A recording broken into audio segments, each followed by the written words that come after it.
আমি বন্যা সম্পর্কে বলার সময় একটু বলেছিলাম যে বঞ্চনা। আমি শুধু একটি লাইনে এই বিষয়টি তুলে ধরতে চাই,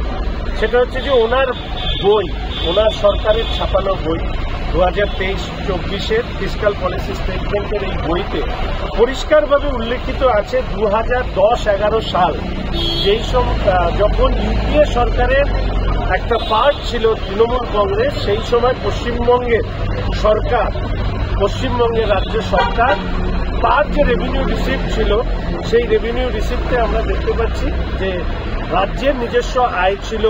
23,508 কোটি টাকা। কেন্দ্রের সরকারের পক্ষ থেকে এই রাজ্যের সরকারকে প্রদান করা হয়েছিল 23,754 কোটি টাকা, অর্থাৎ 50-50।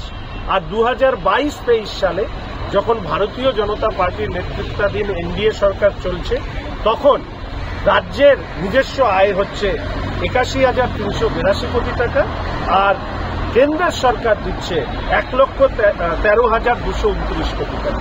তাহলে বঞ্চনা নিয়ে ওনার ছাপানো বই সঠিক তথ্য দিচ্ছে, আর নাকি উনি যেটা বাইরে বলছেন সেটা সঠিক, সেটা মানুষের কাছে বিচার করবার জন্য বা মিলিয়ে দেখবার জন্য আমি অনুরোধ করছি। কারণ ক্যাগ রিপোর্টে পরিষ্কারভাবে বলা হয়েছে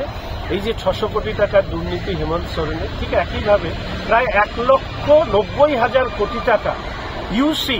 এই রাজ্যের সরকার জমা দেয়নি, এবং সেক্ষেত্রে দেখা যাচ্ছে যে যে দপ্তরে এই ইউসিগুলো জমা পড়েনি, সেই দপ্তরেই পশ্চিমবঙ্গের সবথেকে বেশি দুর্নীতির সাথে যুক্ত রয়েছেন তৃণমূল কংগ্রেসের নেতারা, যারা জেলে এখন বিশ্রাম করছে, আর বাদবাকিদের যাওয়া বাকি রয়েছে। ফলে স্বাভাবিকভাবে বঞ্চনার প্রশ্নে তার অসত্য ভাষণ, দুর্নীতির প্রসঙ্গে এই যে তথ্য আড়াল করা, ইউসি জমা না দেওয়া, এই সবটা মিলিয়েই তার গ্রেপ্তারের যে পটভূমিকা একজন নেতা বা নেত্রীর ক্ষেত্রে হয়, তার সমস্ত উপাদান এই রাজ্যের শীর্ষস্থানীয় তৃণমূল নেতাদের গ্রেপ্তার সময়ের অপেক্ষা।